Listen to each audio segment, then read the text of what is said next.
start? Gonna start at 4:05, give us like poetry time, but thank you all for being on time. And thank you especially if you're conducting time theft at your job in order to be here. I know this is during some people's working hours.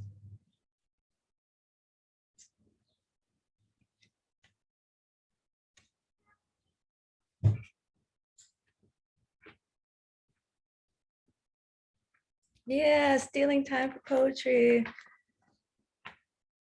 I don't know if anyone realized this in looking through the packet, but one of the poets that we're talking about is here in the chat. I'm not going to say who it is, but they're in the building. There's a poet in the building.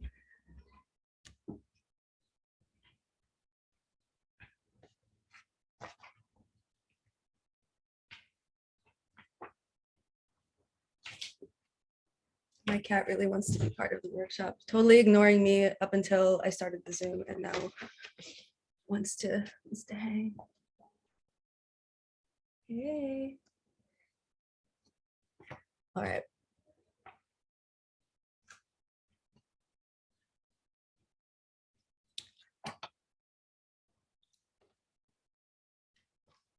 One more minute.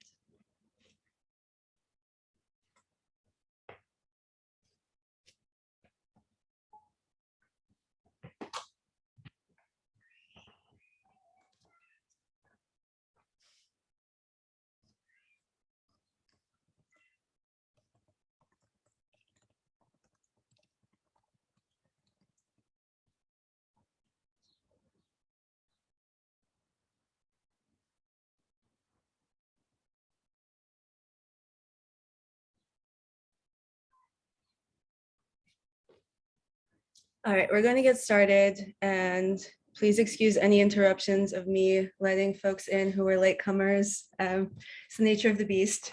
If you came in a bit later, there is a link in the chat of the poems that we'll be discussing. So please have that ready because they're not in the presentation that I'm going to do because they wouldn't fit. So, excuse me, Alina. yeah. People who come late don't see earlier chat posts. So could you, I hate to make you do more admin, but could you put the packet and the link again? Totally. No, that's really good to know. Thank you. One sec. Okay.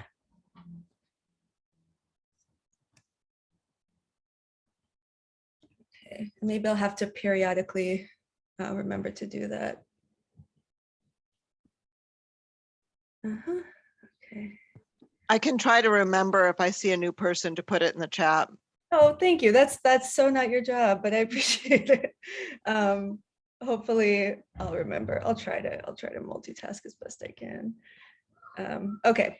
Anyway, thank you all so much for being here. This is Philadelphia poetry, or at least my version of Philadelphia poetry.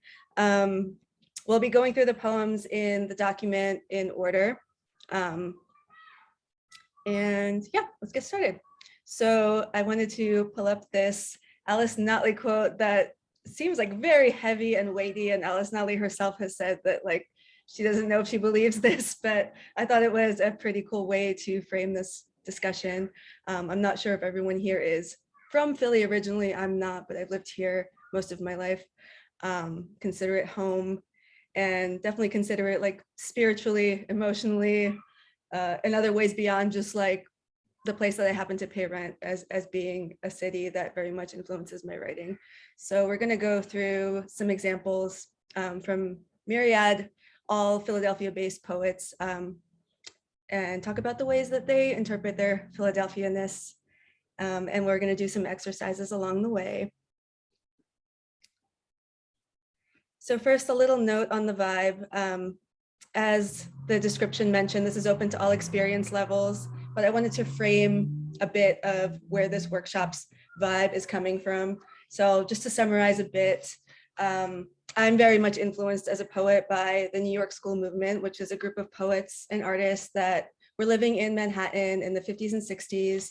And then there were subsequent generations of them in the 70s and onward.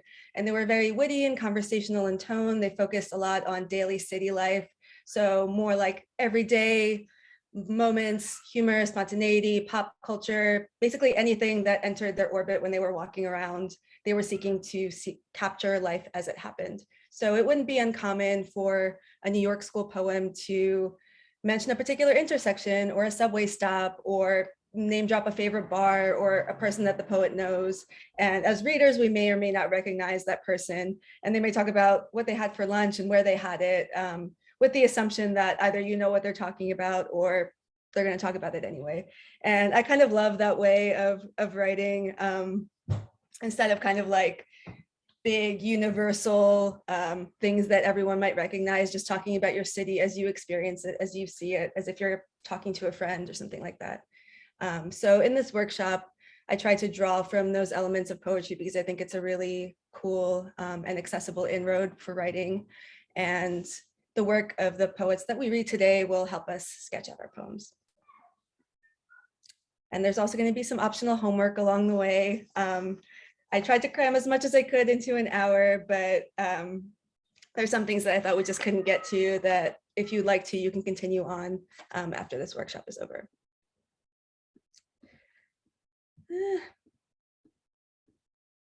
Okay, so we are going to start with Yolanda Wisher, who is a former Philadelphia Poet Laureate and an excellent Philly poet.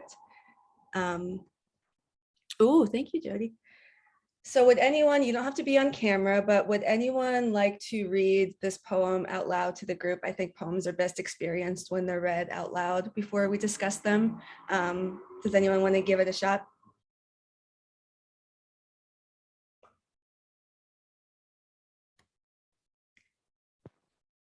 I can read. Maybe we could break it up because it's pretty long. Yeah, sure. Can I do the first stanza? Sure. Do you folks want to sign up in the chat, maybe like first stanza, second stanza, third stanza? Does that sound good? Or I can take a turn too. Okay, thank you. 5 South 43rd Street, floor 2. Sometimes we would get hungry for the neighborhood, walk up the sidewalk towards Chestnut Street, speak to the Rev holding the light-skinned baby, ask his son to come put a new inner tube on my bike, cross Ludlow, past the mailbox on the corner, risque video, Dino's Pizza, and the Emerald Laundromat. The fruit trucks tucked into 44th Street on the left, house eyes shut with boards, fringes of children. Once we get into a store sunk into the street, owned by a Cambodian woman. She sold everything from evening gowns to soup, over to Walnut and 45th, where the Muslim cat sells this chicken wrapped in pita, draped in cucumber sauce. The pregnant woman behind the counter writes our order out in Arabic. We grab a juice from the freezer, some chips, the bean, and sweet potato pies. Back into the hot breath of West Philly, sun is setting. The sky is smeared squash, tangerines, and a glaze. 3 girls and 1 boy jump double dutch. A white man hustles from the video store with a black plastic bag. We look for money in the street, steal flowers from the church lawn. The shit stain from the wino is still on our step. Mr. Jim is washing a car for cash. John is cleaning his rims to Buju Banton. Noel is talking sweetly to the blue-eyed woman Linda on her way to the restaurant. The sister in the wheelchair buzzes by with her headphones on. One night, a man was shot and killed on this block, right outside our thick wood door, but not today. Today is one of those days to come home from walking in the world, leave the windows open, start a pot of black beans, smoke some Alice Coltrane, cut up some fruit toenails, hold on to the moment as if time is taking your blood pressure. Thank you both. Really appreciate your readings. Okay, so these are just some little notes that I have about this poem. If anyone wants to chime in with their impressions in the chat or speak up, please feel free. This is just sort of to segue us into later writing exercises that we're going to do. So some things that jumped out to me about this poem, the way that it clues you into its specificity and its intimacy immediately. It's not just even like one neighborhood in Philadelphia. It's like one apartment on a certain street. And that's how we start off. And from there, the poem just moves around like a roving camera. It lets us know where we are as we move, as it accumulates constant details and observations, and it keeps this sense of motion, almost like you're walking along with the poet. And, you know, the speaker seems to be having a regular day, running errands, sort of reminded me of that New York school vibe of, I'm just going about my life and this is what I'm seeing. The poem isn't necessarily about a single event or an occurrence, but we get a sense of the poet's connection to the neighborhood through this constant infusion of details and her familiarity with her surroundings. So some people she mentions by name. She talks about businesses that she goes to, food she likes to eat, memories that are invoked as she walks around. And there's a complex rendering of life in Philly here, right? So, and I think that's true for most of us, right? Our relationship to the city can't be neatly categorized as just one thing or another. I mean, we have days where we're like, I love this city, I never want to live anywhere else. And other days where, you know, we're noticing some of the more grim or violent aspects of it, economic realities of life, things like that. And what I really like about this poem is that it doesn't moralize that, right? It doesn't try to turn that into something else besides like, this is the lived reality of my experience.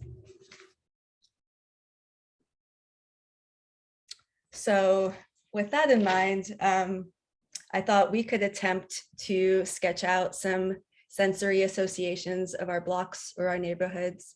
You can focus on things that Wisher focuses on in her poems. So businesses, regulars you see, street art, anything like foliage, potholes. I don't know, my neighborhood's full of them, maybe yours is too. But anything that engages your senses and importantly is specific to where you live. And I would recommend staying on the micro scale, right? So picking a small radius, but packing in as many details as your mind can render. And then if you want to move past this for your homework, actually physically stroll through your neighborhood or maybe one that you used to live in and really pay attention to your surroundings in a way that, I mean, I personally feel like I don't when I'm just walking to work or running an errand or something like that, but really take note of things that catch your attention. And then you can return to that list and start shaping it into a poem. And you can ask yourself, you know, what feelings and memories the things on your list might invoke, what rituals or habits or routines you might have. I notice myself sometimes walking the same way to get to a place all the time because I want to like pass a certain mural or like a tree I like or something. And kind of asking myself what that's about, you know. And the poem can be kind of a snapshot of the neighborhood, maybe on like a certain kind of weather or a certain time of day in a certain season. Or maybe you'll find that you kind of want to narrativize more and link things together and link memories together, or go with one consistent mood or tone throughout. But I think for the exercise, let's just start out with trying to sketch out some sensory details, and we'll take 10 minutes to do that, and then we'll come back.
All right, I'm gonna bring us back a smidge early because I want to make sure we have time for as much of this as possible. This ambitious packet that I know we're not going to get to a lot of it, but I would like to get to as much of it as we can. So I might shorten the rest of the exercises into 5 minutes, and then, feel free to screenshot, feel free to do more with them later.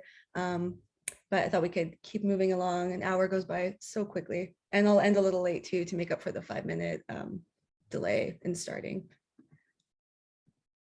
Okay, would anyone like to give reading this poem a go? And if not, I will do it, but I love to hear other people read if anyone wants to.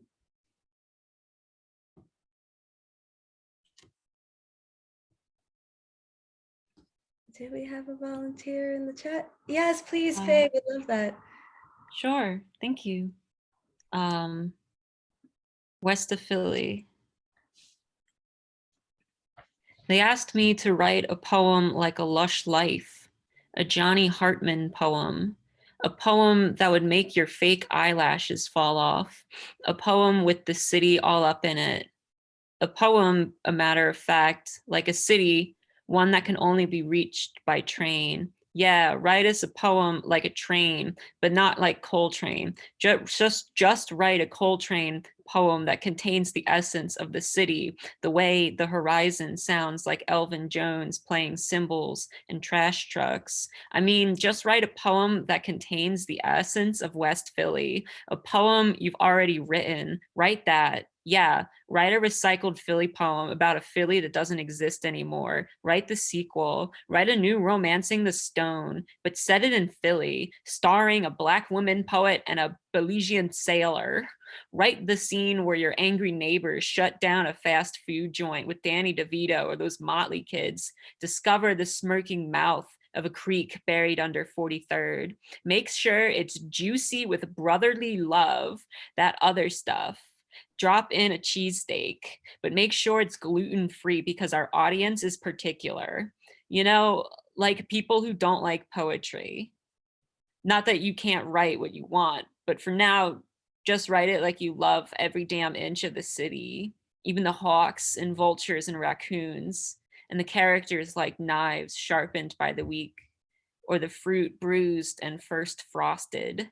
Write it like you write it like you believe the city has seasons, that it can change in its deepest cracks, unseen corners.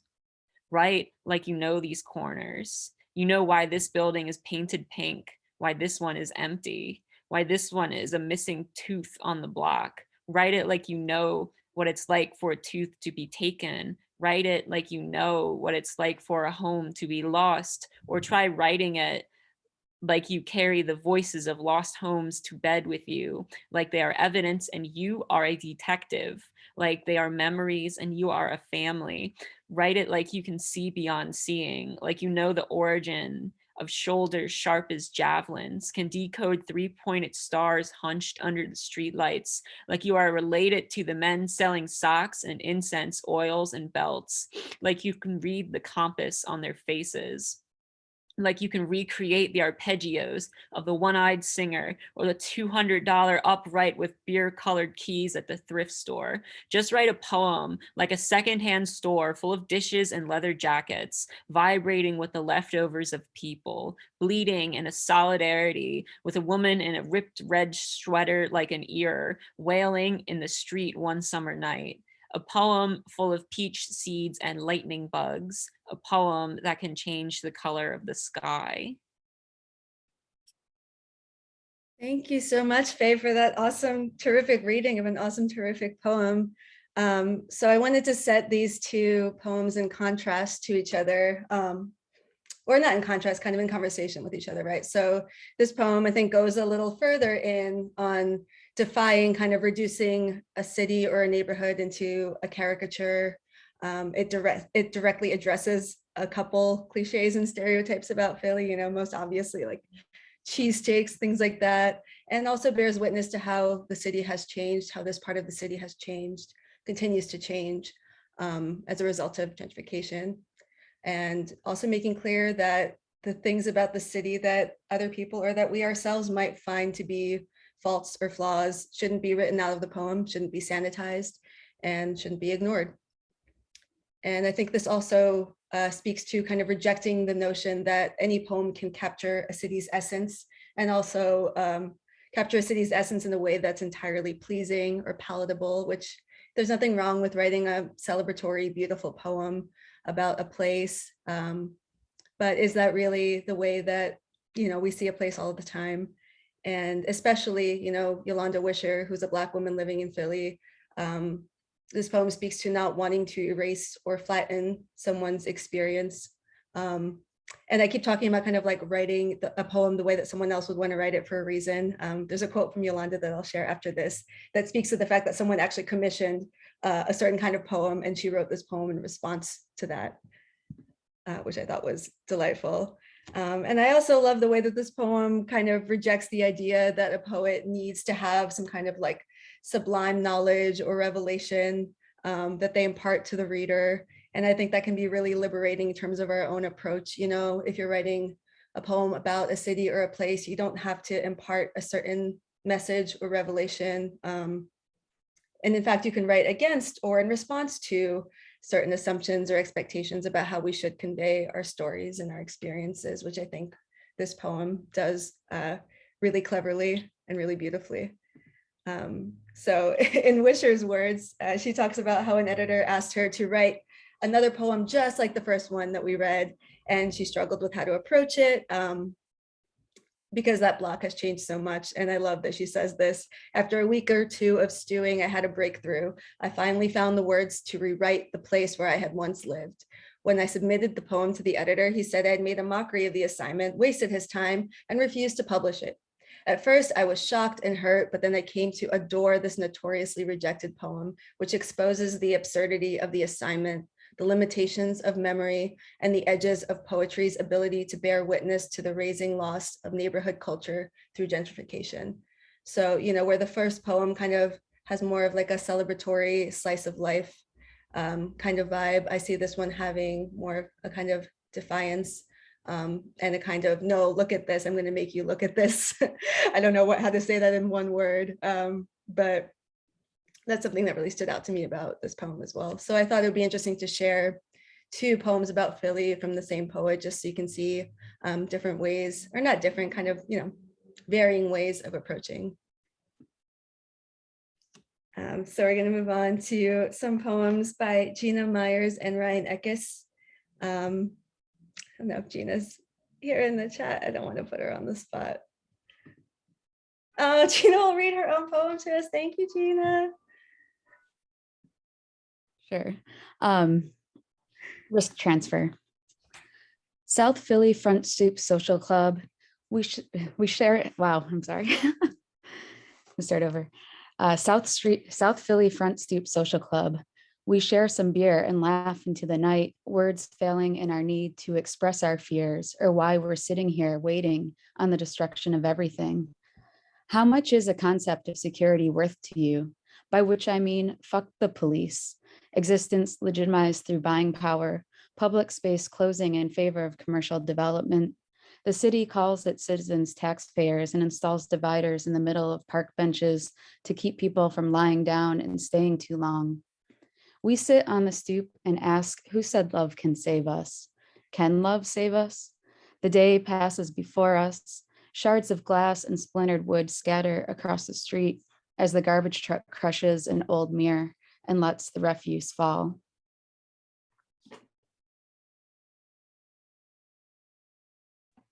You're muted, Alina. Thank you. Well, I said thank you, Gina. And also that, yeah, thank you for reading your poem to us and being present for this conversation while we talk about your poems. But I also wanted to say, where I could, I dropped in links for folks to check out the books that these poems come from, and I highly recommend doing so if you like what you hear and read. So I thought maybe we'll read, sorry, it's so loud on my street today. We'll read one of the poems by Ryan, and then you can read the other one, perhaps while we're doing the exercise or on your own time, just to save a little bit of time. And I'll read this one because it's short and quick. Presence by Ryan Eckes. Dredging equals jobs. Duh. The Walt Whitman Bridge is no cheaper than the Ben Franklin. Lay on the horn all you want. Camden is poor. You know by looking at the Dunkin' Donuts. America runs on Dunkin'. The present's not a divider. The present's a uniter. You know by looking at the Dunkin' Donuts. Walt Whitman is buried in Camden. Ben Franklin is buried in Philadelphia. And the Delaware River is a zombie. And then there's another poem of Ryan's that, yeah, for the sake of time, I will just leave for you to read. And it's so funny talking about Gina's work while Gina's here, but some things that stood out to me about Gina and Ryan's poems and why I put them together. So they clearly take place in Philly, we know because they tell us so, but they also reveal a really important, I think, political, oh, sorry. This is what I get for trying to monitor the chat. No, it's not weird, Gina, it's not weird. I'm so sorry. Okay. So right, where was I? Yeah, the political and the class consciousness that they reveal in the sense of their surroundings. Maybe we can't say they fully belong to Philly. They could only be in Philly and have these thoughts and these feelings. But I think they speak to the poet's experiences and observations of life in a city that's economically blighted, that's governmentally corrupt, that's working class in ways that are very rooted in their time and their place. And I think there's, you know, we talk about sometimes in Philly having like a Philadelphian attitude or a worldview, and like you can apply that to like sports or politics or whatever you like. But I think it's very rooted in class, right? And very rooted in place. And, you know, these are silly examples, but I think it's pretty impossible to imagine these poems being located in Beverly Hills or in a rustic town in Italy. And it's really impossible for me to imagine them being narrated by speakers who are wealthy and, you know, detached and unconcerned with what's going on around them.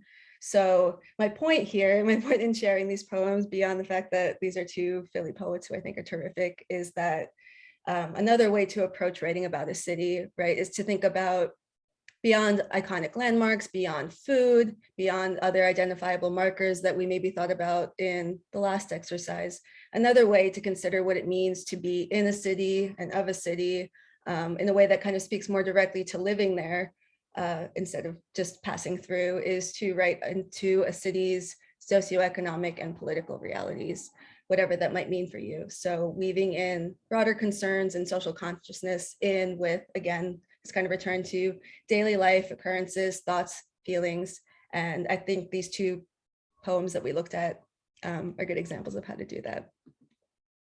And I would encourage you to read the other poem of Ryan's when you get a chance as well. So for this exercise, I think, again, unless you're ultra wealthy and privileged, to live in the city and to claim it as home is to witness and reckon with the realities of living in that city, right? And it might be challenging to grapple with that in a poem, might seem like a really weighty and heavy thing, but we have these great examples of how to do that conversationally.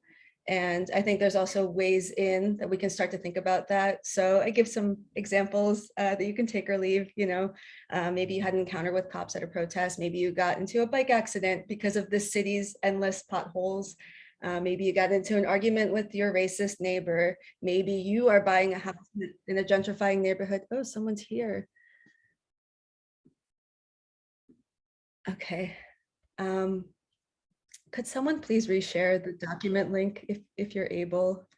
I just don't really want to take more time away from this. If anyone has it handy and wants to drop it in the chat, that would be awesome. Thank you so much. Right, so, you know, things that don't necessarily like immediately hit you as being political, right? But definitely are, right? Are definitely related to the city and how it functions. So even things like seeing your childhood playground get torn down and watching new condos get built in its place, or what we experienced in recent months with the trash not getting picked up for days, or even just thoughts you have when walking home from a bar. I think as Philly residents, right, we can speak to our frustrations, but also maybe more buoyantly our hopes and our visions for the city.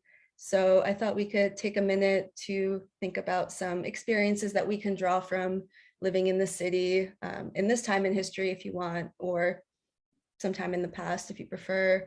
And if you feel like it, if you're feeling stuck, you can also look at local news headlines just to be reminded of the various things that are going on in the city right now. And you can try writing in response to that. So one of the books that are cited here, Ryan Eckes' Old News, actually takes a bunch of material from old newspapers that he found in the walls of his house, old like Philadelphia newspapers. And a lot of the poems are in response to that, but then toggle back and forth between the past and Ryan's present reality. So there's a living example of how that could work that I highly encourage checking out. But yeah, so let's give it 5 minutes and then we'll regroup and try to squeeze in one more poem before we go.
All right, and we're back. Sorry about my chaos energy around time. I don't usually run workshops this short, and I'm used to more participatory ones where we all talk about our thoughts and feelings, and I make you like go on camera and wave, and we all chat together, but we just don't have that kind of time today, and I'm sorry, but maybe I'll expand this into a longer thing sometime. I hope this was an interesting and generative exercise. We're going to do one more completely different style of poem, type of poem, poem that interestingly does not mention Philly directly. The other poems in the packet that come after this one, many of which I love but are quite long for our purposes, do that and do that in different ways, and I will leave you to peruse them at your leisure. But I wanted to share one thing that was kind of different from the other work that we read so far. Does anyone want to take a crack at reading this poem to the group? It's the last one that we're going to talk about.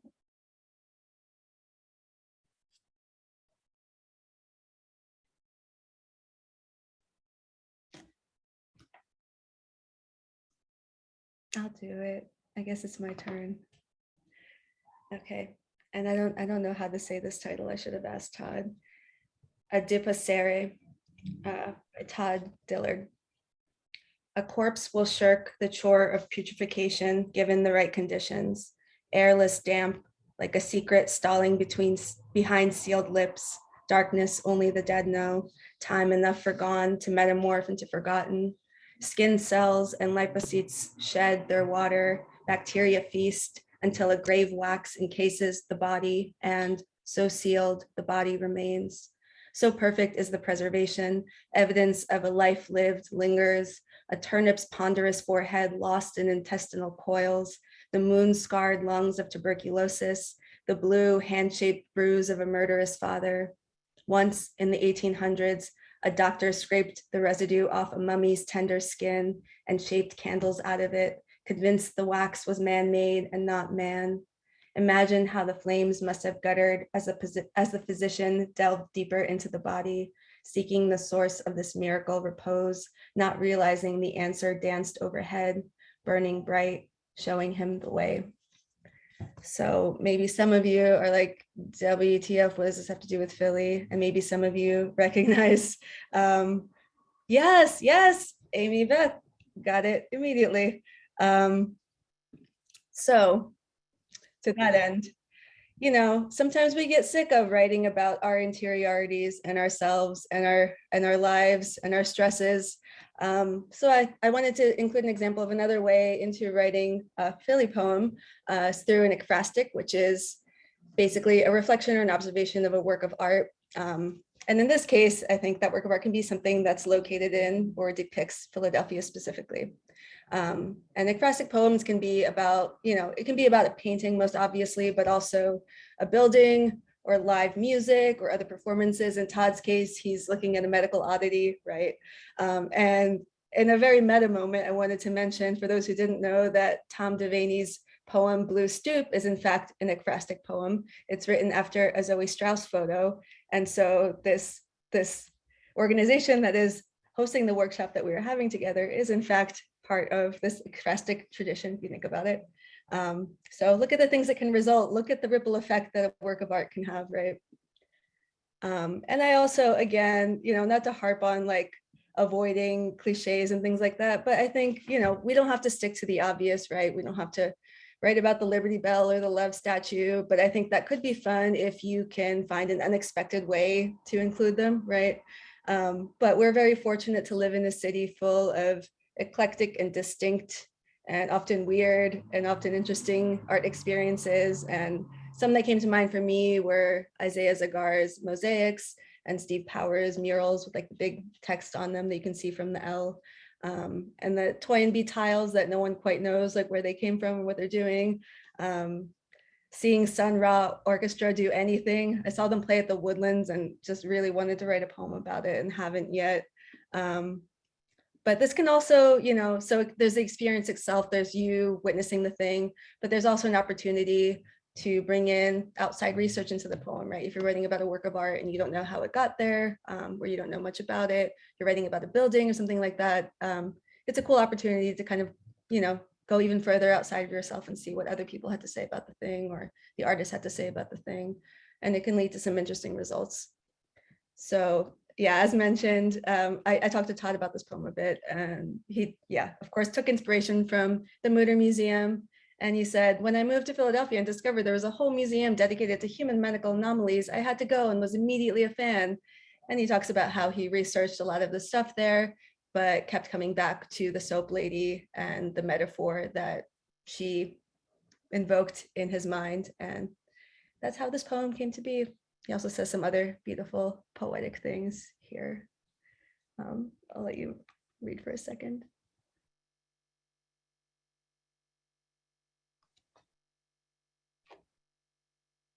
So for our final exercise, I just wanted to throw out a prompt about this. So, there's a work of art that, I find myself like every time I go to the PMA, I walk right towards the Twombly room, the side Twombly room. I cannot explain it. It's like something that happens like unconsciously. And I've yet to explore, why that happens. Hell yeah, Faye knows. But like I said, it could be a building and like you pass it and you're like, what is its deal? Why does it look like that? Or a show or something that you remember really vividly. There's an example of a ekphrastic poem that deals with music. The great Philly poet Major Jackson writes about the Zanzibar Blue Cafe, which has since closed. It's been closed for a minute. So I guess that's another interesting thing about writing about the city, right? Is that you're writing about places that are so real to you in the moment, that exist in the moment, and then someone reading it years later. This happens with like New York Club poets all the time. I'm like, I don't know what you're talking about. This place isn't real anymore. But it's a beautiful way of freezing time, right? The way that a photograph does, or a song does, or anything else. But anyway, so whatever you choose, try using that as the basis of your Philly ekphrastic poem. So some ways to approach it. You can just narrate what you see and describe it. Most obviously, you can also reflect on it, how it makes you feel, what you think of when you look at it, whatever it invokes. Or like Todd does in this poem, you can communicate a broader feeling or an idea. There's a lot of ways you could go. But I think bringing in some outside research can lead to some really cool results. So I thought we could try this mini exercise, and then, the research component I think can be a fun homework assignment. So maybe you think of something now, and don't think too hard about the research component, and then see if you can weave that back into what you're writing when you come back to it, and it might change the direction of your poem entirely. But yeah, let's take 5 minutes and work on that.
All right, I'm gonna bring us back. In these last couple of minutes, I just want to say, I hope these poems have given you some ideas for how to approach writing about the city. There's a couple more in here that I already had to rush us along more than I care to, but the ambitions of this workshop exceed the capabilities of linear time, I guess. But there's a beautiful Ross Gay poem in here about a bunch of neighbors gathering around a fig tree at 9th and Christian. There's some heavier poems by Major Jackson that I also think are really beautiful. There's the aforementioned one about being in the jazz club. And of course, there's the Tom Devaney one called Blue Stoop that I will leave you all to peruse. And I hope you check out the books by these poets. And I also wanted to leave like even just like a sliver of a minute if anyone wanted to share something that they wrote about or considered writing about or ideas that you had, even if it was just like a blip or something unexpected. I would love to hear where these little exercises took you if you feel like sharing, or you can drop it in the chat.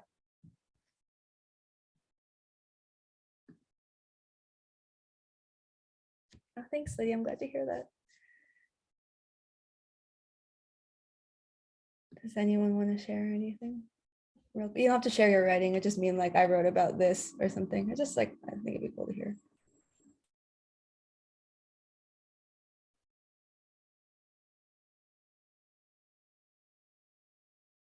Okay, well, if you do end up writing a poem and you do want to share it with me, I'm Alina Pliskova at gmail.com, and I would be really stoked to read it if anything comes of it, even if it's like a week from now or a month from now. Yeah, I'd love to read your Philly poems. And thanks for spending this hour with me.